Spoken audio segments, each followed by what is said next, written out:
Hello everyone, this is Aditi Goyal and आज मैं आपके लिए एक ऐसी वीडियो लेकर आई हूँ जिसे देखकर आपके सीटेट के इंग्लिश में फुल मार्क्स लाना गारंटीड है। मेरा ये ऑब्जेक्टिव है कि मैं आपको सीटेट में इतने अच्छे मार्क्स दिलाऊँ कि आप हर जगह कॉन्फिडेंटली अपने मार्क्स शो कर पाओ। इसलिए मेरी आपसे एडवाइस है कि इस वीडियो को अच्छे से ध्यान से देखना और अपने पास रजिस्टर और पेन भी रखना ताकि आप साथ के साथ नोट्स भी बना पाओ। अगर आपको वीडियो अच्छी लगे तो मेरे चैनल को सब्सक्राइब ज़रूर कीजिएगा ताकि आगे जो मैं सीटेट की इम्पोर्टेंट वीडियोस बनाऊँ उनकी आपको रेगुलर अपडेट्स मिलती रहे। तो चलो स्टार्ट करते हैं अपना मिशन फुल मार्क्स।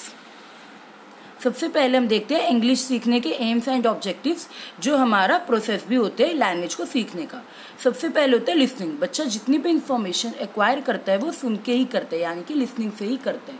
देन आता है स्पीकिंग, मतलब जितनी इंफॉर्मेशन बच्चे ने एक्वायर करी सुनी उसको बच्चा बोलना सीखता है। लिसनिंग एंड स्पीकिंग इन दोनों को मिला के कहते हैं ओरल स्किल्स। देन आती है रीडिंग, मतलब दूसरी लैंग्वेज को रीड करना बच्चा सीखता है। एंड देन फाइनल स्टेज आते हैं राइटिंग, जिसमें बच्चा अपने खुद के व्यूज को एक्सप्रेस करना सीखता है। रीडिंग एंड राइटिंग को मिला के कहते हैं लिटरेसी स्किल्स। अब हम देखते हैं लिसनिंग स्किल्स। अब हम जितनी भी स्किल्स हमने चारों देखी है इन एक एक करके इनको बहुत डीपली समझेंगे ताकि हम अच्छे से एग्जाम के लिए तैयार हो पाए। लिसनिंग स्किल्स क्या होती है, मतलब बात को सुनने के बाद उसको अच्छे से समझना। हियरिंग एंड लिसनिंग में यही डिफरेंस होता है। लिसनिंग होता है बात को समझना एंड हियरिंग होता है बात को सिर्फ सुनना, चाहे वो समझ आए या ना आए। तो लिसनिंग होता है कि हमने बात को सुना और उसको डीपली समझा भी। दो टाइप्स की लिसनिंग होती है, एक होती है एक्टिव लिसनिंग एंड एक होती है पैसिव लिसनिंग। बहुत बार एग्जाम में ऐसे करके भी क्वेश्चन आता है कि आपको एमसीक्यू में चारों ऑप्शन में कोई ना कोई लिसनिंग बताई होती है और आपको बताना होता है कि वो किस टाइप की लिसनिंग है। तो सबसे पहली होती है एक्टिव लिसनिंग। एक्टिव लिसनिंग में जो लिसनर होता है वो डीपली बात सुन रहा होता है स्पीकर की और साथ के साथ अपना फीडबैक भी प्रोवाइड कर रहा होता है, चाहे वो वर्बल फीडबैक हो या चाहे वो नॉन वर्बल फीडबैक हो, जैसे गेस्चर्स देके या फेशियल एक्सप्रेशंस देके, या फिर वो क्वेश्चंस पूछ के भी अपना फीडबैक प्रोवाइड कर रहा होता है और ये बता रहा होता है कि उससे बात कितने लेवल तक समझ आ रही है। तो ये होती है एक्टिव लिसनिंग जो क्लासरूम में होती है, जैसे टीचर और स्टूडेंट्स के बीच में। देन होती है पैसिव लिसनिंग, जिसमें जो लिसनर होता है वो अपना साथ के साथ फीडबैक प्रोवाइड नहीं कर रहा होता और इसीलिए स्पीकर को नहीं पता लगता कि लिसनर को उनकी बात समझ भी आ रही है या नहीं आ रही। तो लिसनर इसमें बस बात को सुन रहा होता है लेकिन वो अपना फीडबैक नहीं दे रहा होता, इसे कहते हैं पैसिव लिसनिंग। जैसे जब हम रेडियो में सुनते हैं या टीवी देख रहे होते हैं तब हम उन्हें अपना फीडबैक तो नहीं प्रोवाइड कर रहे होते, तो होती है पैसिव लिसनिंग। अब देखते हैं कि हम बच्चों की लिसनिंग स्किल्स को कैसे डेवलप कर सकते हैं। सबसे पहले परफॉर्मेंस टास्क, मतलब कोई ऐसे काम करा के जिसमें बच्चों को कुछ परफॉर्मेंस देनी हो, तो उसमें बच्चे ध्यान से बात सुनेंगे। देन है रिप्रोडक्टिव ड्रिल, मतलब टीचर ने कोई बात बोली और बच्चों ने उस बात को रिपीट किया, तो इससे बच्चों की लिसनिंग इंप्रूव होती है। देन है रोल प्ले। रोल प्ले में बच्चे एक दूसरे के डायलॉग सुनते हैं एंड उससे उनकी लिसनिंग इंप्रूव होती है। एंड लास्ट है लिसनिंग कॉम्प्रिहेंशन टास्क, मतलब टीचर ने कोई पैसेज बोला एंड देन बच्चों से उसके क्वेश्चंस पूछे जिनके बच्चों ने आंसर दिए और इससे बच्चों की लिसनिंग स्किल्स इंप्रूव होती है। अब हम देखते हैं स्पीकिंग स्किल्स, मतलब बात को बोलना। बच्चों को फॉरेन लैंग्वेज में बोलना आना बहुत ज़्यादा इम्पोर्टेंट होता है। सबसे पहले देखते हैं कंपोनेंट्स ऑफ स्पीच। स्पीच का पहला कंपोनेंट है स्ट्रेस, मतलब जोर देना। जब हम स्पीच में किसी पर्टिकुलर वर्ड पे एम्फसाइज करते हैं, स्ट्रेस देते हैं, तो उस वर्ड का मीनिंग पूरी तरह से चेंज हो जाते हैं। जैसे थैंक यू एक वर्ड है, उसको हम अगर स्ट्रेस दे के बोले तो बहुत ही फॉर्मल लगता है, जैसे थैंक यू, तो वो फॉर्मल लगता है। और अगर हम बिना स्ट्रेस दिए इसी थैंक यू वर्ड को बोलते हैं तो वो नॉन फॉर्मल कॉन्टेक्स्ट में लगता है, जैसे थैंक यू, तो वो नॉन फॉर्मल होते हैं। तो स्ट्रेस से बात कहने का पूरा मीनिंग चेंज हो जाता है। देन है इंटोनेशन। इंटोनेशन होता है rise and fall in speech, मतलब हम बात के अकॉर्डिंग कई बार अपनी टोन को बहुत हाई नोट पे लेके जाते हैं एंड कई बार अपनी टोन को बहुत लो नोट पे लेके जाते हैं। जैसे कोई एक्साइटमेंट वाली बात होती है तो हम उसको बहुत हाई पिच पे बोलते हैं एंड कोई सैड वाली न्यूज़ होती है तो हम उसको बहुत लो टोन में बोलते हैं, जिसे कहते हैं इंटोनेशन। देन आता है रिदम। रिदम जो होता है प्राइमरी लेवल पे इम्पॉर्टेंट होता है, जो बच्चों की राइम्स होती है उसको प्रॉपर रिदम में गाती है टीचर, ताकि बच्चे भी उसी तरह से रिदम में गाए और उनकी स्पीच एनहेंस हो। देन आता है फ्लुएंसी। फ्लुएंसी होता है कॉन्टिन्यूसली बोलना वर्ड्स को बिना बीच में ब्रेक दिए। एंड लास्ट कॉम्पोनेंट है स्पीच का पॉज, मतलब कि बीच बीच में छोटा सा ब्रेक देना ताकि जो हम अपनी बात का मीनिंग है वो इफेक्टिवली बता पाए। जैसे अगर मैं एक बोलूँ गर्ल्स गो टू स्कूल, तो यहाँ पे अलग मीनिंग है, और एक मैं बोलूँ गर्ल्स गो टू स्कूल, तो यहाँ पे बात का पूरा मीनिंग ही चेंज हो गया। तो ये हो गया पॉज के कारण। तो पॉज जो होता है बहुत इंपॉर्टेंट कंपोनेंट होता है स्पीच का। नेक्स्ट है फोनीम्स। फोनीम्स क्या होती है? साउंड्स। मतलब ये जो होती है हर अल्फाबेट की कुछ ना कुछ साउंड होते हैं जिसे हम कहते हैं फोनीम्स। एंड इंग्लिश में 44 फोनीम्स होते हैं, यानी कि 44 साउंड्स होती है। ये मिनिमम यूनिट भी हम बोल सकते हैं इनको साउंड की। जैसे ए की साउंड होती है अ, बी की होती है ब, ऐसे ही 44 फोनीम्स होते हैं। Practice in recognising sounds is phonetic drills. जब हम इसी में प्रैक्टिस देते हैं बच्चे को तो इसे कहते हैं phonetic drill. Drill means practice. जैसे स, ट, प, न, म, ये हो गई फोनीम्स। अब हम देखते हैं इन 4 इंपॉर्टेंट वर्ड्स को जिनके बेसिस पे हमारे आने वाले कॉन्सेप्ट आएंगे। और अगर आप इन 4 वर्ड्स का मीनिंग अच्छे से समझ लोगे तो उन कॉन्सेप्ट को समझना आपके लिए बहुत ज्यादा सिंपल हो जाएगा। पहला है होमो। होमो का मतलब होता है सेम। जब हम कोई बोलते हैं कि 2 चीजें होमो है, मीन्स वो 2 चीजें सेम है। देन है phone. Phone means sound. Phone पे हम साउंड सुनते हैं तो आप इसको इजीली एसोसिएट कर सकते हैं फोन वर्ड को साउंड के साथ। देन है graph. Graph means writing. Graph पे हम लिखते हैं तो graph means writing. And hetero. Hetero means अलग अलग, डिफरेंट। अब हम देखते हैं हमारे इंपॉर्टेंट कॉन्सेप्ट्स को। सबसे पहला कॉन्सेप्ट है होमोफोन। होमोफोन यानी कि सेम साउंड, यानी कि ऐसे वर्ड्स जिनकी साउंड सेम होती है। अब अगर साउंड सेम है तो फिर वो वर्ड्स अलग क्यों होंगे? क्योंकि उनका मीनिंग अलग होगा और उनकी स्पेलिंग अलग होगी। होमोफोन को हम हेट्रोग्राफ भी कहते हैं। Hetero means different and graph means writing, यानी कि स्पेलिंग्स, यानी कि वो वर्ड्स जो कि अलग अलग होते हैं स्पेलिंग्स में एंड उनके मीनिंग्स में। तो अब हम डेफिनेशन देखते हैं। Words having same sounds but different meanings and spellings. तो जो वर्ड्स जिनकी साउंड्स तो सेम होती है लेकिन उनका मीनिंग भी अलग होता है एंड उनकी स्पेलिंग्स भी अलग अलग होती है। जैसे सन, सन। इधर इन दोनों ही सन की साउंड बिल्कुल सेम थी लेकिन इनका मीनिंग एंड स्पेलिंग दोनों ही बिल्कुल अलग थी। अब आपको अच्छे से ये कॉन्सेप्ट समझ आ गए होंगे। नेक्स्ट हम देखते हैं होमोग्राफ या फिर हेट्रोफोन। होमोग्राफ यानी कि same and graph means spelling. ऐसे वर्ड्स जिनकी स्पेलिंग सेम है। अब अगर 2 वर्ड्स की स्पेलिंग बिल्कुल सेम होगी तो क्या चीज उन वर्ड्स को अलग करेगी? ऑब्वियसली उनका मीनिंग, यानी कि ऐसे वर्ड्स जिनकी स्पेलिंग तो सेम है लेकिन उनका मीनिंग अलग अलग है। Homograph are words with same spelling but different meanings. They may और may not have the same sound. ऐसा हो भी सकता है कि उनकी साउंड सेम हो और ऐसा नहीं भी हो सकता, कोई जरूरी नहीं होता। एंड जो हेट्रोफोन्स होते हैं वो भी होमोग्राफ्स ही होते हैं, बस उनमें इतना डिफरेंस होता है कि उनकी साउंड हमेशा ही अलग होती है। देखो इधर वर्ड से हमें पता लग रहा है हेट्रो मीन्स अलग एंड फोन मीन्स साउंड, यानी कि उनकी साउंड हमेशा ही अलग होती है। जैसे आपको होमोग्राफ्स के कुछ एग्जाम्पल देख लो आप। इधर क्वार्टर, क्वार्टर। इधर दोनों ही क्वार्टर जो है इनकी स्पेलिंग बिल्कुल सेम है लेकिन इनका मीनिंग बिल्कुल अलग है। क्वार्टर ये वाला है, इसको हम टाइम के लिए भी यूज करते हैं और दूसरे क्वार्टर को हम कई बार क्वांटिटी के लिए भी यूज करते हैं। जैसे 1/4 क्वांटिटी में हमें कुछ चाहिए होता है तो हम कहते हैं क्वार्टर चीज हमें दे दो। Bat, bat. इनकी भी बिल्कुल सेम है स्पेलिंग लेकिन बिल्कुल अलग अलग है दोनों वर्ड्स। एक बैट का मीनिंग होता है एनिमल एंड दूसरे बैट का मीनिंग होता है जिसे हम खेलते हैं। तो भी आपको अच्छे से समझ आ गया होगा। नेक्स्ट हम देखते हैं कि हम स्पीकिंग स्किल्स बच्चों में कैसे डेवलप कर सकते हैं। सबसे पहले लैंग्वेज लैब का यूज करके। लैंग्वेज लैब क्या होती है? एक ऐसा रूम होता है जो हर बच्चे को अपना अलग अलग प्रोवाइड होता है। उसमें हेडफोन्स लगे होते हैं जिसमें बच्चे अपनी आवाज को रिकॉर्ड कर सकते हैं एंड अपनी आवाज को कंपेयर कर सकते हैं मास्टर टेप के साथ जो कि टीचर की रिकॉर्डिंग होती है एंड उससे बच्चों की स्पीकिंग स्किल्स डेवलप होती है। Then encourage conversation in class. Teacher को हमेशा कन्वर्सेशन को एनकरेज करना चाहिए क्लास में जिससे बच्चों की स्पीकिंग डेवलप हो। Oral language games. ऐसी गेम्स खिलानी चाहिए क्लास में जिससे बच्चों को बोलने के ज़्यादा से ज़्यादा मौके मिले। Then rhymes and story telling से बच्चे बोलना सीखते हैं, बहुत ज़्यादा अच्छी डेवलप होती है उनकी speaking skills. Intensive speaking practice और ड्रिल, उनको स्पीकिंग प्रैक्टिस देना चाहिए।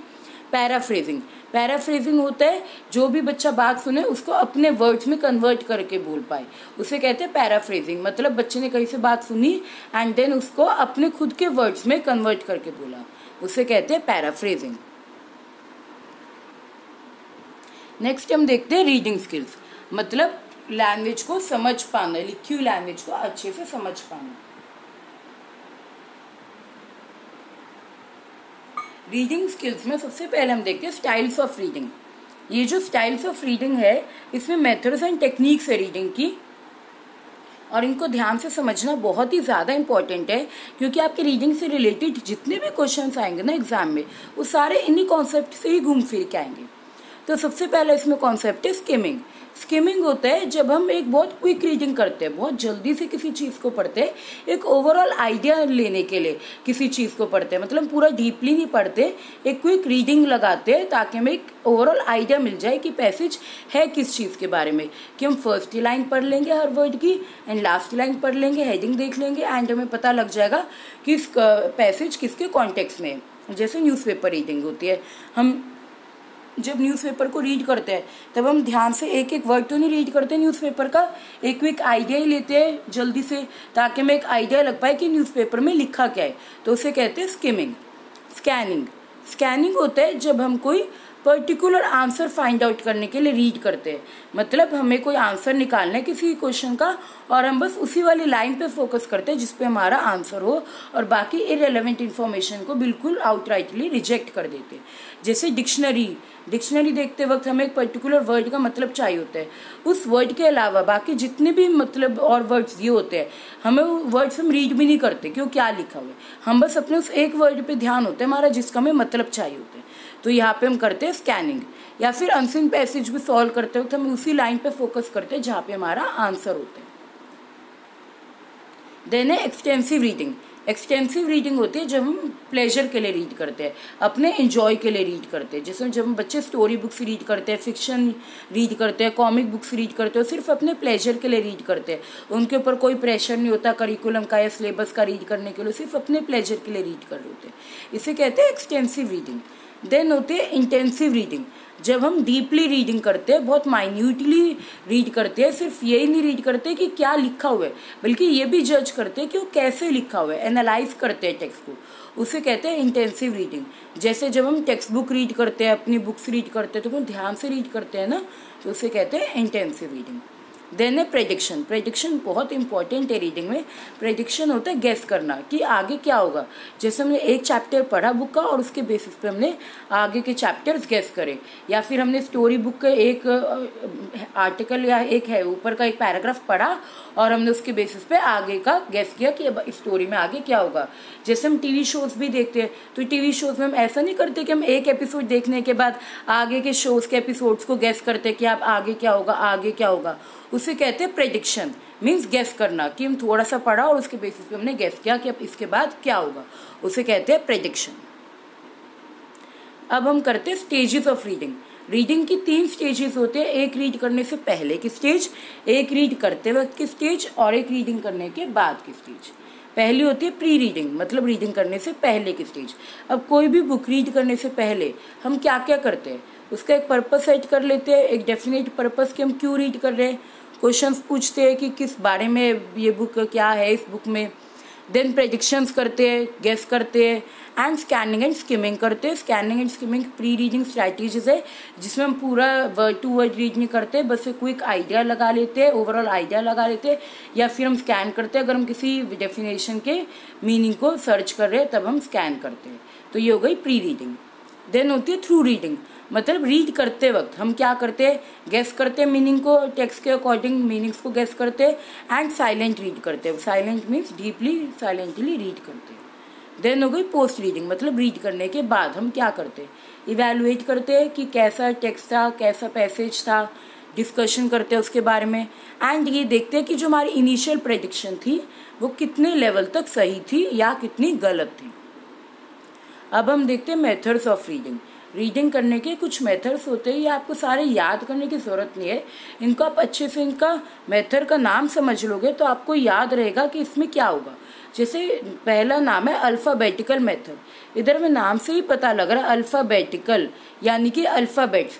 इधर जो बच्चा होगा वो अल्फ़ाबेट से रीडिंग करना स्टार्ट करेगा। सबसे पहले वो अल्फ़ाबेट्स को रीड करेगा, अल्फ़ाबेट्स बच्चों को सिखाए जाएंगे जिससे वो अल्फ़ाबेट को रिकॉग्नाइज कर पाए और उसको पता लग जाएगा कि हर अल्फ़ाबेट की कुछ ना कुछ साउंड होती है, तो वो अल्फ़ाबेट से साउंड को कनेक्ट करेगा और साउंड से फिर पूरे वर्ड को पढ़ पाएगा एंड वर्ड से कंप्लीट सेंटेंस को। तो ये हो गया अल्फ़ाबेटिकल मेथड। देन हो गया सिलेबिक मेथड। सिलेबी क्या होता है? पार्ट होता है वर्ड का जिसमें कुछ वोवल साउंड हो, जैसे रैट, मैट, पैट। ये एक ऐसा वर्ड का पार्ट होता है जिसमें कुछ वोवल साउंड हो। तो बच्चा पहले सिलेबल्स रीड करता है, देन वर्ड अपना रीड करता है एंड लास्ट में सेंटेंस। देन आता है वर्ड मेथड। वर्ड मेथड में बच्चों को डायरेक्टली वर्ड सिखा दिए जाते हैं एंड बच्चा उन्हें प्रोनाउंस करते हैं। पहले बच्चों को सिंपल वर्ड सिखाए जाते हैं एंड देन कॉम्प्लेक्स वर्ड सिखाए जाते हैं। फिर आते हैं फ्रेज मेथड। फ्रेज मेथड में बच्चे को फ्रेजेस सिखाए जाते हैं। बच्चा पहले फ्रेज रीड करते हैं, जैसे a good boy, honest man, and then बच्चा उसके बाद सेंटेंस को रीड कर लेते हैं। देन आते हैं सेंटेंस मेथड। सेंटेंस मेथड में बच्चा सीधा पूरे सेंटेंस को रीड कर लेगा एंड सेंटेंस को रीड करने के बाद वो सिंगल वर्ड्स को रीड करेगा एंड बाद में लास्ट में लेटर्स रीड करेगा। फिर आता है स्टोरी टेलिंग मेथड, जिसमें बच्चे को नाम से पता लग रहा है कि स्टोरीज के थ्रू रीडिंग करना सिखाते हैं। बच्चा कोई भी स्टोरी बुक रीड करता है अपने प्लेजर के लिए, जिससे उसको रीडिंग बहुत जल्दी से आ जाती है। अब हम करते हैं सब स्किल्स ऑफ रीडिंग। एग्जाम में जब भी पूछा जाता है कि रीडिंग के सब स्किल से रिलेटेड कोई भी क्वेश्चन, तो बहुत बार ऐसा होता है कि बच्चों को सब स्किल का मतलब ही नहीं पता होता। सब स्किल ऑफ रीडिंग होती है कि रीडिंग की स्किल गेन करने के लिए जो स्किल्स चाहिए होती है बच्चों को, उसे कहते हैं सब स्किल्स। मतलब स्किल गेन करने के लिए जो स्किल्स चाहिए उसे कहते हैं सब स्किल। उसमें सबसे पहले क्या होती है? Global comprehension. मतलब हम एक ओवरऑल आइडिया लगाने के लिए जो रीड करते हैं उसे कहते हैं global comprehension. Global means overall. अब ये हम कैसे करते हैं? स्किमिंग करके। स्किमिंग से मैं पहले आपको बता चुकी हूँ कि स्किमिंग करके में ओवरऑल आइडिया लग जाता है। तो ग्लोबल कॉम्प्रिहेंशन में हम क्या करते हैं? स्किमिंग करते हैं। Then understanding plan of text. हम टेक्स्ट का प्लान समझते हैं कि किस तरीके से टेक्स्ट को लिखा हुआ है, कैसे प्रेजेंट किया हुआ है। Making predictions and guesses. Guesses करते हैं, प्रेडिक्शंस करते हैं रीडिंग करते वक्त। देन आते हैं लोकल कॉम्प्रिहेंशन। लोकल कॉम्प्रिहेंशन मतलब डीपली समझना। अब इसमें 3 टाइप्स के आते हैं लोकल कॉम्प्रिहेंशन। सबसे पहला होता है फैक्चुअल। फैक्चुअल होता है फैक्ट्स, मतलब कि जो वर्ड टू वर्ड जो चीज़ें लिखी हुई है उनको एज इट इज समझना, उसे कहते हैं फैक्चुअल कॉम्प्रिहेंशन। मतलब जो डिटेल्स लिखी हुई है उसको एज इट इज समझना। देन आता है इन्फेरेंशियल, मतलब इन्फर करना, यानी कि जो चीज़ें ऑथर ने नहीं भी बोली हुई डायरेक्टली उनको भी समझना कि ये बात बोलने से ऑथर क्या कहना चाहता होगा, वो बातें समझना, उसे कहते हैं इन्फेरेंशियल कॉम्प्रिहेंशन। एंड देन आता है इवैल्यूएटिव कॉम्प्रिहेंशन, मतलब कि जज करना कि रीडिंग कैसी थी और जो रीडिंग का जो टेक्स्ट था वो कैसा था और उसकी क्वालिटी को जज करना कि कितने इफेक्टिव था वो पैसेज, उसे कहते हैं इवैल्यूएटिव। देन आते हैं स्किमिंग एंड स्कैनिंग, जो मैं आपको पहले बता चुकी हूँ, इंपॉर्टेंट सब स्किल है रीडिंग करने की।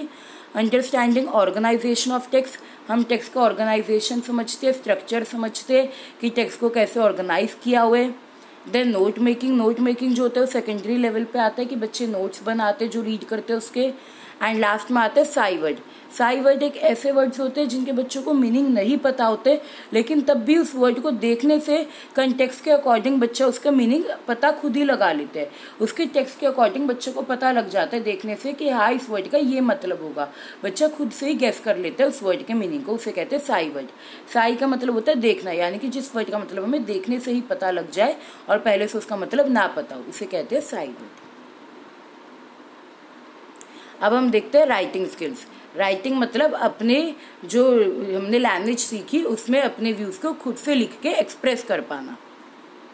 अब इसमें बहुत सारे मेथड्स होते हैं राइटिंग सिखाने के।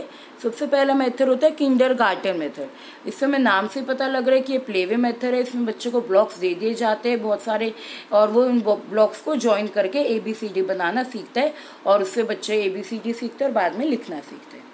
देन आता है ट्रेसिंग मेथड। इसमें बच्चा ट्रेसिंग करके सीखता है। टीचर जो होते हैं वो डॉटेड लाइंस बना देती है बच्चे की कॉपी में और उसे ट्रेस करके बच्चा लिखना सीख लेते हैं। फिर आता है फ्री इमिटेशन मेथड। इसमें बच्चा इमिटेट करता है, मतलब कॉपी करता है, यानी कि टीचर ने लिख दिया ब्लैक बोर्ड पे और बच्चे ने उसे कॉपी कर लिया, उसे कहते हैं फ्री इमिटेशन मेथड। देन आता है DEG फ्रेंच मेथड। इसमें क्या होता है कर्व्स के थ्रू बच्चा लिखना सीखता है, यानी कि बच्चा जो है वो बहुत सारी ऐसी स्लांटिंग लाइंस बनाता है, कर्व्स बनाता है, जिससे बच्चा लिखना सीख जाता है। देन आती है डिक्टेशन। डिक्टेशन के थ्रू भी बच्चे लिखना सीखते हैं कि टीचर ने कुछ वर्ड्स बोले और बच्चे ने उनको लिखा, फिर अपना स्पेलिंग्स चेक करे और इसी बच्चे को लिखना आ जाता है। अब हम देखते हैं टाइप्स ऑफ रिटन कॉम्पोजिशंस। जो रिटन कॉम्पोजिशंस होते हैं वो भी अलग अलग टाइप के होते हैं। पहला होता है कंट्रोल्ड कॉम्पोजिशन। कंट्रोल्ड या फिर डायरेक्टेड कॉम्पोजिशन। इसमें हमें नाम से ही पता लग रहा है कि इसमें जो सिचुएशन होगी वो पूरी की पूरी टीचर के कंट्रोल में होगी, टीचर के हाथ में होगी। इसमें टीचर बच्चे को गलती नहीं करने देती, पूरी सिचुएशन टीचर अपने हाथ में रखती है। जैसे फॉर एग्जाम्पल टीचर ने बच्चे को स्टोरी सुना दी, उसके बाद बच्चे को फ्लैश कार्ड्स दिखा दी जिसमें उसी स्टोरी को जम्बल्ड वर्ड्स में, जम्बल में लिखा हुआ है, अलग अलग सेंटेंसेस दिए हुए जम्बल्ड ऑर्डर में, और बच्चे को बोला टीचर ने कि इसको करेक्ट ऑर्डर में अरेंज करना है। तो यहाँ पे क्या हो गई, कंट्रोल्ड कॉम्पोजिशन, यानी कि बच्चे ने अरेंज तो किया लाइन्स को, लेकिन पूरी की पूरी टीचर के अंडर कंट्रोल में, कि बच्चे को ऑलरेडी स्टोरी भी पता थी, साथ में उसको सेंटेंसेस भी मिल गए बस जम्बल्ड ऑर्डर में, बच्चे को बस उसको करेक्ट ऑर्डर में अरेंज करना था। तो ये हो गया कंट्रोल्ड कॉम्पोजिशन। देन हो गया गाइडेड कॉम्पोजिशन। गाइडेड कॉम्पोजिशन नाम से हमें पता लग रहा है कि टीचर बच्चों को गाइड करती है, उनकी हेल्प करती है, काम बच्चे खुद ही करते हैं, लिखते खुद ही है, बस टीचर की बच्चों को हेल्प मिल जाती है। जैसे बच्चों को फिल इन द ब्लैंक्स हमें लिखने के लिए दिए एंड उनको हेल्प बॉक्स प्रोवाइड करते हैं, जिससे बच्चों को हेल्प मिल गई, उन्होंने ऊपर बॉक्स में वर्ड्स लिखे हुए और उनसे देख के लिख लिया, तो इससे कहते हैं गाइडेड कॉम्पोजिशन। एंड लास्ट में आते हैं फ्री कॉम्पोजिशन राइटिंग। यहाँ पे जो बच्चे होते हैं बिल्कुल फ्री होते हैं अपनी खुद की वोकैबुलरी यूज़ करने के लिए, अपने खुद के वर्ड्स एंड अपना खुद का स्टाइल यूज़ करने के लिए, खुद से पूरा क्रिएटिव राइटिंग खुद ही लिखते हैं एंड इसमें बच्चे अपनी इमेजिनेशन को यूज़ करते हैं। देन आती है टेक्निक्स टू टीच स्पेलिंग। बच्चों को राइटिंग सिखाने के लिए स्पेलिंग सिखाना बहुत ज़्यादा इंपॉर्टेंट होता है और इसकी कुछ इंपॉर्टेंट टेक्निक्स होती है। पहली होती है ट्रांसक्रिप्शन। ट्रांसक्रिप्शन का मतलब होता है कॉपी करना, यानी कि टीचर ने इम्पोर्टेंट जो भी स्पेलिंग्स होंगी उनको ब्लैक बोर्ड पे लिख दिया एंड बच्चे ने उसे कॉपी किया, तो इसे कहते हैं ट्रांसक्रिप्शन, मतलब कॉपी करना, टीचर के जो लिखे वर्ड्स हो बच्चों ने कॉपी कर ली, इसे कहते हैं ट्रांसक्रिप्शन। देन आती है डिक्टेशन। डिक्टेशन में टीचर बच्चों को वर्ड्स बोलती है एंड बच्चे उसे लिखते हैं, देन टीचर करेक्ट करती है कि कौन सी स्पेलिंग गलत थी एंड कौन सी सही थी, बच्चों को करेक्शन वर्क देती है जिससे बच्चों की स्पेलिंग सुधर जाती है। एंड फिर आती है डिक्शनरी। डिक्शनरी से भी बच्चों की स्पेलिंग्स इंप्रूव होते हैं कि जब बच्चे डेली मीनिंग्स आइडेंटिफाई करने के लिए डिक्शनरी ओपन करते हैं तो उनको स्पेलिंग्स का एक बहुत अच्छा एस्टिमेट लग जाता है कि हर वर्ड की क्या स्पेलिंग होती है। देन आती है वर्ड गेम्स। बहुत सारे ऐसे वर्ड गेम्स होते हैं जैसे क्रॉसवर्ड होती है जिसमें बच्चे को अपने आप ही खेलते खेलते स्पेलिंग्स लर्न हो जाते हैं बहुत सारे वर्ड्स की। अब ये यहाँ पे एक इम्पॉर्टेंट क्वेश्चन मैंने डाले जो कि बहुत बारी क्वेश्चन एग्जाम में पूछा जाता है कि which act give English status of official language, मतलब कौन सी ऐसी एक्ट है जिसने इंग्लिश को ऑफिशियल लैंग्वेज का स्टेटस दिया। ये आपको एज इट इज याद ही करना पड़ेगा। द ऑफिशियल लैंग्वेज एक्ट 1963 ये एक्ट है जिसने इंग्लिश को स्टेटस दिया ऑफिशियल लैंग्वेज का। The official language act 1963। अब हम करते हैं methods / approaches of teaching English. English सिखाने के इम्पोर्टेंट मेथड्स, ये भी बहुत सिंपल है।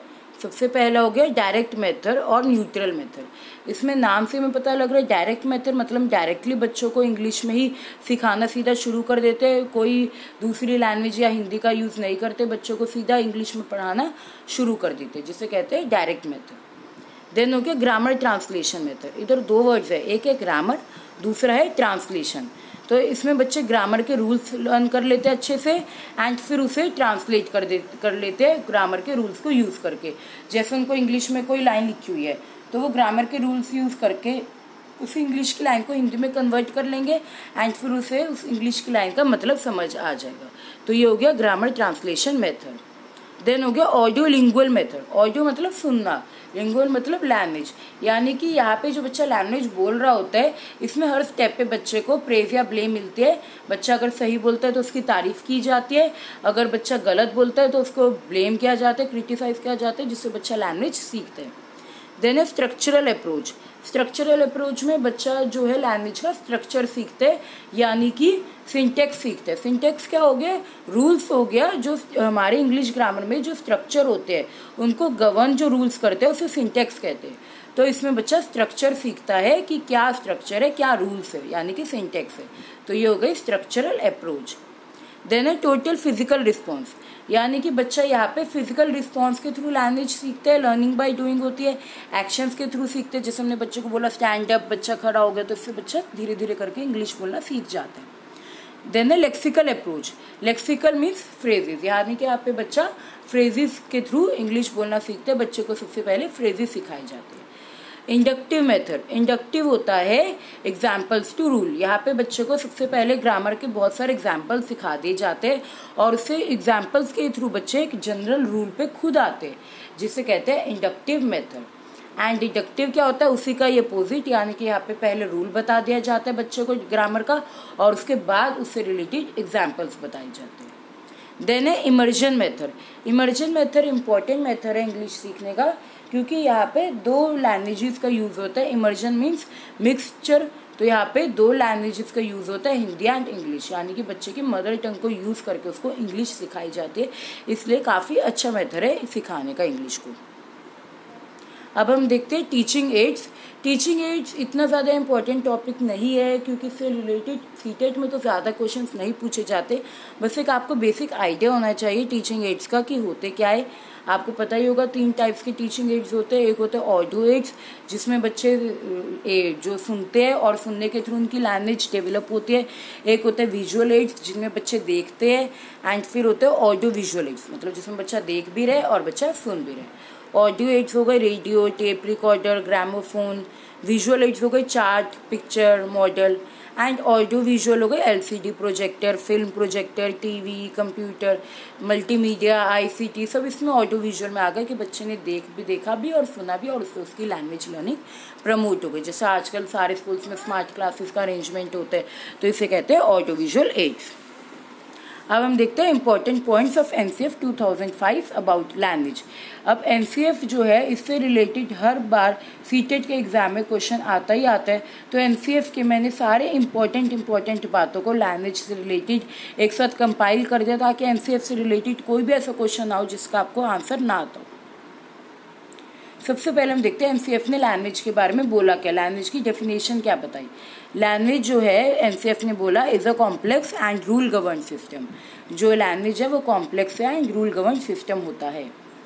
Then children with language related impairments should be introduced to standard sign languages. NCF ने बोला कि जिन बच्चों को लैंग्वेज से रिलेटेड डिफेक्ट्स होते हैं या एम्पेयरमेंट्स होते हैं, उनको साइन लैंग्वेजेस इंट्रोड्यूस करानी चाहिए ताकि वो लैंग्वेज को समझ पाए।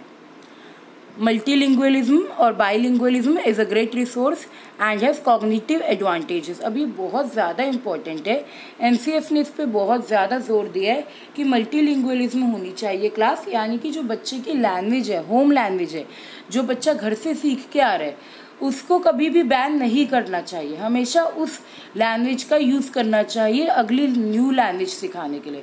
अगर हम बच्चे की पिछली लैंग्वेज को आउटराइटली रिजेक्ट कर देते हैं तो उससे बच्चे की कॉग्निटिव डेवलपमेंट कभी भी नहीं हो सकती। तो हमेशा इंग्लिश सिखाने का बेस्ट तरीका है कि हम बच्चे को जो उसकी खुद की लैंग्वेज है, होम लैंग्वेज है, उसको यूज़ करके इंग्लिश सिखाए, तो बच्चा बहुत जल्दी से सीख लेते हैं। 3 language formula is the best way to address linguistic situation and to promote national harmony।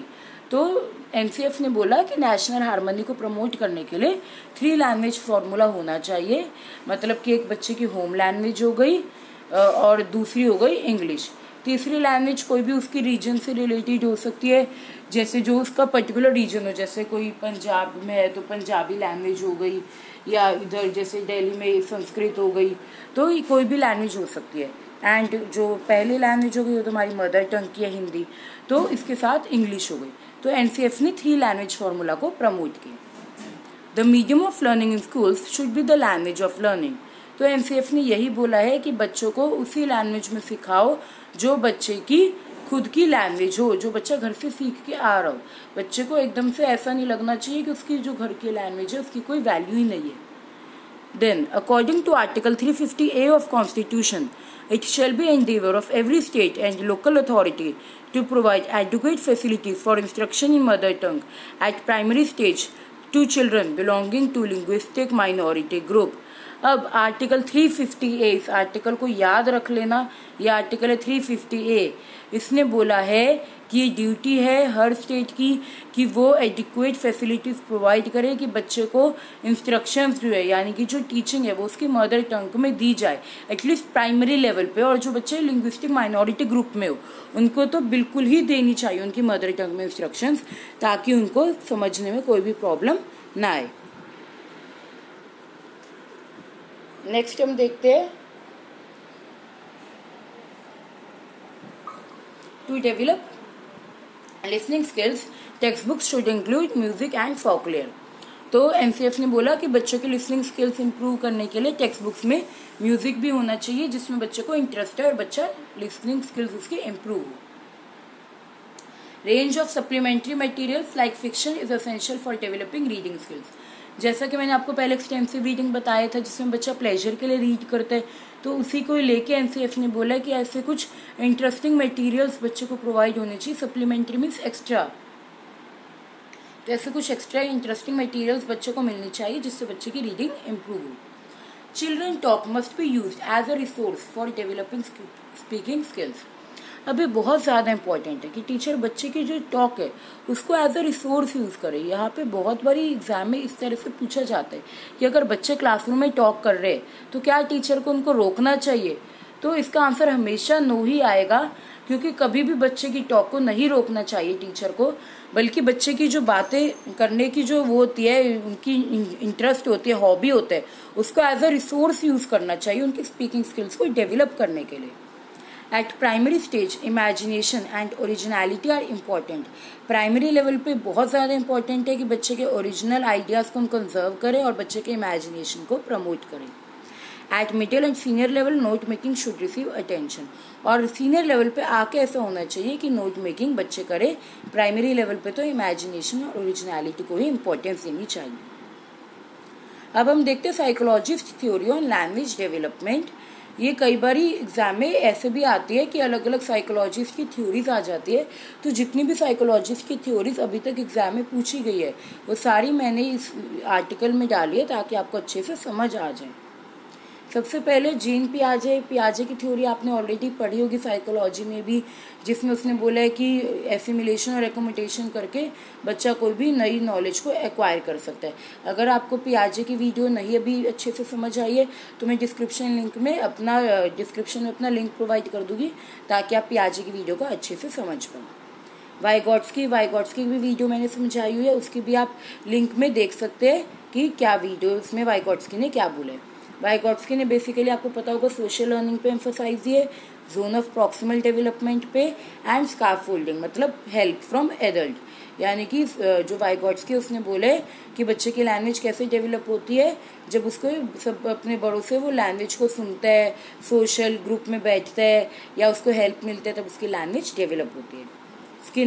Skinner ने हमेशा रिवॉर्ड्स को एम्फोसाइज दिया अपनी थ्योरी में कि बच्चा जब अवार्ड्स या फिर रिवॉर्ड रिसीव करता है तब उसकी लैंग्वेज डेवलप होती है। देन है नोम चॉम्स्की ने थ्योरी दी है यूनिवर्सल ग्रामर की। उनके अकॉर्डिंग हर बच्चे के अंदर इनेट एबिलिटीज होती है ग्रामर की, यानी कि हर बच्चे को खुद ही ग्रामर अच्छे से समझ आई हुई होती है, उनको पहले से ही सारी ग्रामर पता होती है बिना किसी के पढ़ाई। उसने बोला लैंग्वेज एक्विजिशन डिवाइस। अभी ये कई बार ऐसे क्वेश्चन आ जाते हैं कि लैंग्वेज एक्विजिशन डिवाइस के बाद किसने बोली है, तो ये बोलिए नोम चॉम्स्की ने। उनके अकॉर्डिंग हर बच्चे के पास पहले से लैंग्वेज एक्वायर करने का लैंग्वेज एक्विजिशन डिवाइस होता है। देन गार्डनर ने की थ्योरी है, उसमें उसने मल्टीपल इंटेलिजेंस बोला है कि अलग अलग इंटेलिजेंस होती है। उनमें से एक इंटेलिजेंस जो उसने बोले वो है लिंग्विस्टिक वर्बल इंटेलिजेंस, यानी कि जो बच्चे की लैंग्वेज से रिलेटेड इंटेलिजेंस होती है, लिंग्विस्टिक वर्बल इंटेलिजेंस। इसमें आती है good writing and speaking skills. जो लोग बहुत अच्छे से बोल पाते हैं, बहुत अच्छे से लिख पाते हैं, उनकी जो इंटेलिजेंस होती है वो कौन सी होती है, लिंग्विस्टिक वर्बल इंटेलिजेंस। अब देखते हैं स्टीफन की थ्योरी। कॉम्प्रिहेंसिबल इनपुट की बात करिए स्टीफन ने। अगर ये पूछा जाए कि कॉम्प्रिहेंसिबल इनपुट की बात किसने करी है, तो हमारा ना कौन सा की साइकोलॉजिस्ट का नाम आता है, स्टीफन। अब कॉम्प्रिहेंसिबल इनपुट का मतलब क्या है कि बच्चा इन लैंग्वेज को बहुत अच्छे से समझ पाता है जब वो इसी लैंग्वेज में बात करना स्टार्ट करता है। मतलब ऐसे ये भी ज़रूरी नहीं कि बच्चे की जो अटेरेंस हो वो सही हो या वो लैंग्वेज की करेक्ट फॉर्म यूज़ कर रहा हो, बस ये ज़रूरी होता है कि बच्चा जो एक दूसरे को बात बोल रहा है उस लैंग्वेज में वो उन दोनों को समझ आए, तो उसे कहते हैं कॉम्प्रिहेंसिबल इनपुट। मतलब दोनों को एक दूसरे की बात समझ आनी चाहिए, चाहे उनकी फॉर्म ऑफ अटेरेंस सही हो या नहीं हो। तो स्टीफन ने बोला कॉम्प्रिहेंसिबल इनपुट की बहुत ज़्यादा इंपॉर्टेंस होती है लैंग्वेज लर्निंग में। देन जेरोम ब्रूनर, ब्रूनर ने 3 मोड्स दिए इंफॉर्मेशन को स्टोर करने के या रिप्रेजेंट करने के। 3 मोड बताए। पहला है इनएक्टिव मोड। इनएक्टिव होता है लर्निंग विद फिजिकल एक्शंस, जो बच्चे फिजिकल एक्शंस के साथ लर्न करते हैं उसे कहते हैं इनएक्टिव मोड। जैसे हम बच्चों को बोले स्टैंड अप तो बच्चा खड़ा हो जाता है, सीट तो बच्चा बैठ जाता है, तो इससे बच्चा फिजिकल एक्शंस के थ्रू लर्निंग करता है। देन है आइकॉनिक मोड, इसमें बच्चा इमेजेस के थ्रू लर्न करते हैं, पिक्चर्स के थ्रू, सेंसरी इमेजेस के थ्रू बच्चे लर्न करते हैं। देन है सिम्बॉलिक रिप्रेजेंटेशन, यहाँ पे सिम्बल्स या कोड को यूज़ करके बच्चा लर्न करता है, सिम्बल्स डेवलप कर पाता है। जैसे बच्चा ABCD वगैरह जो लर्न करता है उसकी सिम्बॉलिक रिप्रेजेंटेशन ही होते हैं कि वो समझ जाता है कि हर साउंड कोई ना कोई सिम्बल को रिप्रेजेंट करता है। देन है flower and hedge. Flower and hedge एक और साइकोलॉजिस्ट है जिन्होंने अपनी कॉग्निटिव डेवलपमेंट की लैंग्वेज में थ्योरी दी है। उन्होंने बोला कि लैंग्वेज सीखने के 3 मेन कंपोनेंट्स होते हैं, task involvement, writers long term goal and writing process. अब इससे रिलेटेड कुछ डिटेल में नहीं आता एग्जाम में, बस आपको ऐसे क्वेश्चन आ सकता है कि जो टास्क इन्वॉल्वमेंट है या फिर राइटर के लॉन्ग टर्म गोल है वो बात किसने बोली है, या फिर फ्लावर एंड हेज की थ्योरी में किस बात को प्रमोट किया है। तो ये 3 वर्ड्स आपको पता होने चाहिए। टास्क इन्वॉल्वमेंट होता है कि बच्चा जो काम कर रहा होता है या फिर जो भी लिख रहा होता है उसमें उसको पता हो पहले से कि उसका ऑब्जेक्टिव क्या है, वो किसके लिए लिख रहा है, उसका टास्क क्या है। Then writers long term goal, कि उसकी जो ऑडियंस है उसको वो पता होनी चाहिए कि कौन सी ऑडियंस है, कौन उसकी बात सुनेगा। एंड उसका लॉन्ग टर्म गोल बहुत फिक्स होना चाहिए, उसका राइटिंग स्टाइल फिक्स होना चाहिए। एंड राइटिंग प्रोसेस, जिसमें बच्चा लिखता है और अपने आइडियाज़ को शेयर करते हैं। अब हम देखते हैं CCE जो होता है वो स्कूल सिस्टम है इवैल्यूएशन का। CCE में 2 पार्ट्स होते हैं, एक होता है कॉन्टिन्यूस इवैल्यूएशन एंड एक होता है कॉम्प्रिहेंसिव इवैल्यूएशन। कॉन्टिन्यूस नाम से हमें पता लग रहा है जो रेगुलर चलता रहे, कॉन्टिन्यूटी में चलता रहे। अब CCE जो कहता है ये कहता है कि जो कॉन्टिन्यूस होता है बच्चे की लर्निंग, बच्चे का इवैल्यूएशन 1 टाइम नहीं होता बल्कि वो लगातार चलता रहना चाहिए हमेशा। जब तक उसकी लर्निंग चल रही है तब तक उसका असेसमेंट भी चलता रहना चाहिए, कॉन्टिन्यूस प्रोसेस होना चाहिए। एंड कॉम्प्रिहेंसिव का मतलब है कि इसमें 2 पार्ट्स है, एक है स्कोलास्टिक, एक है कोस्कोलास्टिक। स्कोलास्टिक मतलब स्कूल एरिया, सब्जेक्ट एरिया, यानी कि अगर बच्चे को इंग्लिश में जज किया जा रहा है तो उसकी इंग्लिश की एबिलिटीज़ को जज किया जाएगा, सिर्फ कि उसकी ग्रामर कैसी है, ऐसे राइटिंग कैसी है, इंग्लिश के पार्ट्स को जज किया जाएगा। एंड फिर आता है को स्कोलास्टिक एस्पेक्ट, जिसमें बच्चे की लाइफ स्किल्स को देखा जाता है, को करिकुलर एक्टिविटीज़ देखे जाते हैं कि उसमें उसका कैसा बिहेवियर है, कैसी वैल्यूज़ है, एटीट्यूड कैसे बच्चे का, उसे कहते हैं को स्कोलास्टिक एस्पेक्ट। तो CCE में 2 एस्पेक्ट होते हैं, एक होते हैं कॉन्टिन्यूस एंड एक होता है कॉम्प्रिहेंसिव। अब हम देखेंगे असेसमेंट और इवैल्यूएशन में डिफरेंस। ये भी आपको पता होना चाहिए कि असेसमेंट और इवैल्यूएशन में क्या डिफरेंस होते हैं। जो असेसमेंट होते हैं वो ऑनगोइंग प्रोसेस होते हैं, वो कॉन्टिन्यूस प्रोसेस होते हैं। जैसे फॉर्मेटिव असेसमेंट होते हैं। फॉर्मेटिव असेसमेंट क्या होता है, जो कॉन्टिन्यूसली बच्चे का चलता रहता है, बच्चा डेली उसमें क्लास में कितना रिस्पॉन्स दे रहा है, कितने ध्यान से टीचर की बात सुन रहा है, कितना एक्टिवली सारी क्लास की एक्टिविटीज़ में पार्टिसिपेट कर रहा है, उसे कहते हैं फॉर्मेटिव असेसमेंट। एंड जो असेसमेंट होता है वो प्रोसेस ओरिएंटेड होता है, वो कॉन्टिन्यूसली चलता रहता है। एंड डायग्नोस्टिक होता है, आइडेंटिफाई एरियाज फॉर इम्प्रूवमेंट। उसका मेजर ऑब्जेक्टिव क्या होता है असेसमेंट का, कि डायग्नोस कर पाए कि बच्चे को इम्प्रूवमेंट की कहाँ पे ज़रूरत है, बच्चा कहाँ पे और इम्प्रूव कर सकता है। एंड इवैल्यूएशन जो होता है वो 1 टाइम होता है, बच्चे के मार्क्स को जज करने के लिए कि बच्चे का ग्रेड क्या है। और समेटिव होता है, जैसे जो बच्चे का फाइनल या टर्मिनल एग्जाम्स होता है उसे समेटिव इवैल्यूएशन कहते हैं, जिसमें हम क्वालिटी जज करते हैं कि बच्चे का 1 टाइम एग्जाम लेके कि बच्चे को पूरा साल कैसा समझ आया। प्रोडक्ट ओरिएंटेड होते हैं, हमें प्रोडक्ट से मतलब होता है कि बच्चे ने इतने टाइम में क्या सीखा। और हमें जजमेंटल होता है, जजमेंट कर लेते हैं कि बच्चे का कैसा एक स्कोर है या कैसा ग्रेड रहा है। तो ये डिफरेंस होता है असेसमेंट में एंड इवैल्यूएशन में। अब हम देखते हैं लैंग्वेज में टाइप्स ऑफ क्वेश्चंस। एक होते हैं जनरल क्वेश्चंस जो होते हैं येस नो टाइप क्वेश्चंस, जिसमें बच्चे को या तो येस में जवाब देना होता है या नो में। एक होते हैं स्पेशल क्वेश्चंस जो होते हैं WH फैमिली, जैसे व्हाट, व्हाई, व्हेन, वेयर, इससे रिलेटेड जो भी क्वेश्चंस होते हैं वो सारे होते हैं स्पेशल क्वेश्चंस। देन आते हैं चॉइस क्वेश्चंस जो MCQ टाइप क्वेश्चंस होते हैं। एंड लास्ट में आते हैं टैग क्वेश्चंस, जिसमें एक पॉजिटिव स्टेटमेंट होती है एंड एक नेगेटिव स्टेटमेंट होती है। He is very truthful isn't he, तो हमने एक बार एक पॉजिटिव स्टेटमेंट दे दी और एक बार एक नेगेटिव स्टेटमेंट दे दी, जिसे कहते हैं टैग क्वेश्चंस। अब हम देखते हैं टाइप्स ऑफ टेस्ट। इंग्लिश जो लैंग्वेज लर्निंग होती है उसमें कौन कौन सी टाइप की टेस्ट होते हैं। पहला है अचीवमेंट टेस्ट, जिसका मैं नाम से पता लग रहा है कि मेजर करते हैं बच्चे के अचीवमेंट को, कि बच्चे ने इतने टाइम में क्या समझा, उसको क्या समझ में आ गया, कितना उसने कर लिया या फिर कितना उससे समझ में नहीं आ पाया। बच्चे की बेसिकली अचीवमेंट को मेजर करते हैं टेस्ट, जो होता है अचीवमेंट टेस्ट। देन आता है cloze test.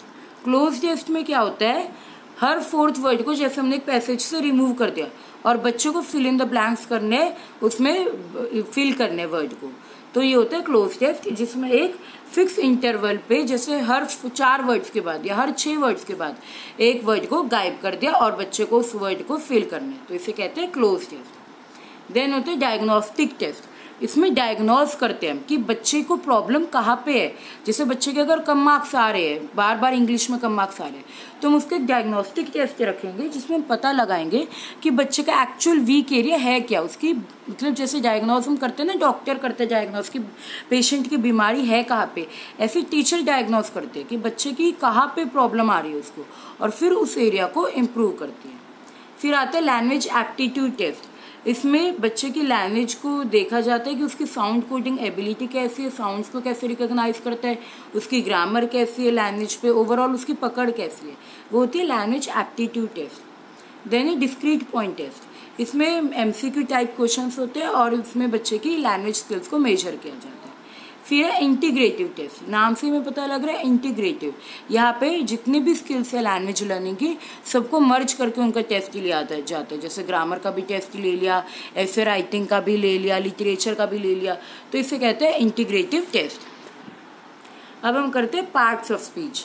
Parts of speech से रिलेटेड क्वेश्चन आता है कि आपको बताना होता है कि कोई भी वर्ड नाउन है, प्रोनाउन है, तो आपको एक बेसिक आइडिया पता होना चाहिए कि सब क्या होता है। वैसे हमने बचपन में पढ़ा हुआ है बट हम भूल जाते हैं जैसे जैसे हमारी पढ़ाई आगे डेवलप होती है, तो एक बारी जल्दी से क्विक आइडिया ले लेते हैं कि पार्ट्स ऑफ स्पीच है क्या। सबसे पहले नाउन्स। नाउन्स होते हैं पर्सन, प्लेस, एनिमल, थिंग। इनके कोई भी पर्सन हो, प्लेस हो, एनिमल हो, थिंग हो, वो होते हैं नाउन्स। जैसे गर्ल हो गया, लेटर हो गया। फिर है प्रोनाउंस, जो नाउन्स के बदले यूज हो, ही, मी, ये हो गए प्रोनाउंस। देन होते हैं वर्ब। वर्ब रिप्रेजेंट करते हैं किसी भी एक्शन को, कोई भी काम होना है, जैसे ब्रॉड, जंप, स्लीप, ये सब होते हैं वर्ब्स।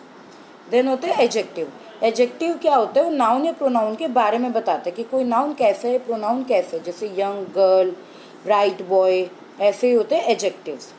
फिर होते हैं एडवर्ब। एडवर्ब मीन्स वर्ब के बारे में बताना। जो एडवर्ब होते हैं वो वर्ब के बारे में बताते हैं कि वर्ब ने जो काम किया वो कैसे किया, या एडजेक्टिव के बारे में बताते हैं। जैसे गुड, स्लीप। स्लीप वर्ब है और गुड क्या है, एडवर्ब। मतलब नींद, स्लीप कैसे हुई, गुड, तो ये गुड क्या हो गया, एडवर्ब। अब प्रेपोजिशंस। प्रेपोजिशंस क्या होते हैं, प्रीपोजिशन, यानी कि नाउन या प्रोनाउन से पहले लगते हैं। जैसे ऑन ट्री, तो ट्री यहाँ पे क्या है, नाउन, और ऑन क्या है, प्रेपोजिशन, जो से पहले लगे। कंजक्शंस क्या करते हैं, ज्वाइन कर देते हैं वर्ड्स को, फ्रेजेस को या क्लॉजेस को। Ram and Shyam. Interjection. Interjection show करते हैं बहुत ही स्ट्रॉन्ग इमोशन, जैसे वाओ, ये यहाँ पे साइन होता है एक्सक्लेमेटरी मार्क का, जो इंटरजेक्शन को शो करता है स्ट्रॉन्ग इमोशन को। अब हम करते हैं कंटेंट एंड फंक्शन वर्ड्स। बहुत इजी है ये। कंटेंट वर्ड्स वो वर्ड्स होते हैं जिनके मीनिंग्स होते हैं कुछ। इनको हम ओपन क्लास भी कहते हैं क्योंकि इनमें कॉन्टिन्यूसली न्यू न्यू वर्ड्स आते रहते हैं। जैसे जो नाउन, वर्ब, एडजेक्टिव, एडवर्ब, इन सब में जो जो वर्ड्स आते हैं उन सबके कोई ना कोई मीनिंग होते हैं। जैसे गुड, न्यूज़पेपर, रन, इन सब का कोई ना कोई मीनिंग है, तो ये क्या होगा, कंटेंट वर्ड्स। फिर आते हैं फंक्शन वर्ड्स, जिनका कोई मीनिंग, कुछ ज़्यादा कोई मीनिंग नहीं होता, और इसको इनको क्लोज क्लास भी कहते हैं। इनमें कोई न्यू वर्ड नहीं ऐड होता, ना इनका कोई मीनिंग होता। जैसे प्रोनाउन, प्रेपोजिशन, कंजक्शंस, ही, और, ऑफ, शी, इन सब का कोई मीनिंग तो नहीं होता एज सच, तो ये क्या होते हैं, फंक्शन वर्ड्स। अब हम करते हैं figures of speech. Figure of speech poetic devices होते हैं जो पोएम में यूज होते हैं। इसमें पहले एलिट्रेशन। एलिट्रेशन होती है बिगनिंग साउंड्स की रिपीटेशन। जैसे सी, जैसे शी सेल्स, सी शेल्स, तो यहाँ पे क्या है, एलिट्रेशन हो गए कि रिपीट हो गई स्टार्टिंग बिगनिंग की साउंड्स। देन है एनाफोरा।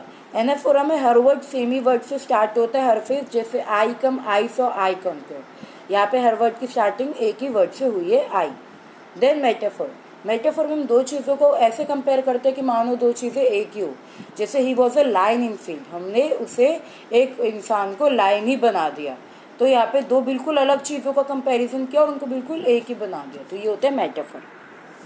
देन है सिमिली, यहाँ पे भी कंपैरिजन होता है मेटाफर की तरह, बस डिफरेंस इतना है कि हम बिल्कुल वो दोनों को एक ही नहीं बना देते, हम बल्कि इन वर्ड्स का यूज़ करते हैं, लाइक ऐसे वर्ड्स का यूज़ करते हैं जिसमें पता लगता है कि वो उसकी तरह है, बिल्कुल वही नहीं है। जैसे he fought like a line in field, metaphor क्या आता है, ही वॉज अ लाइन, कि वो लाइन था फील्ड में, एंड सिमिली क्या, he fought like a line, वो लाइन की तरह था फील्ड में। तो ये क्या, सिमिली मीन सिमिलर, कंपैरिजन करना। ऑक्सीमोरन, ऑक्सीमोरन होते हैं दो अपोजिट वर्ड्स को एक साथ यूज करना है, जैसे स्मॉल क्राउड, यहाँ पे स्मॉल और क्राउड बिल्कुल अपोजिट वर्ड्स है और इनको हमने एक साथ यूज किया, तो ये ऑक्सीमोरन। देन है पर्सोनिफिकेशन, मीन्स पर्सन की या फिर ह्यूमन क्वालिटीज दे देना, नॉन लिविंग थिंग्स को भी ह्यूमन क्वालिटीज दे देना, जैसे snowflakes dance, snow non living thing है लेकिन हमने इसको लिविंग एट्रीब्यूट दे दिया डांसिंग का, तो ये क्या हो गया, पर्सोनिफिकेशन। अब आपको बहुत अच्छे से समझ आ गए होगा और मैं उम्मीद करती हूँ कि आपके सीटेट में बहुत अच्छे मार्क्स आएंगे। फिर भी अगर आपका कोई भी डाउट रह गया या कोई ऐसा टॉपिक है जो आपको लगता है कवर नहीं हो पाए इस वीडियो में, तो आप मुझे प्लीज़ कमेंट करके बताइए और आपको वीडियो कैसी लगे वो भी बताइए। Thank you for watching this video.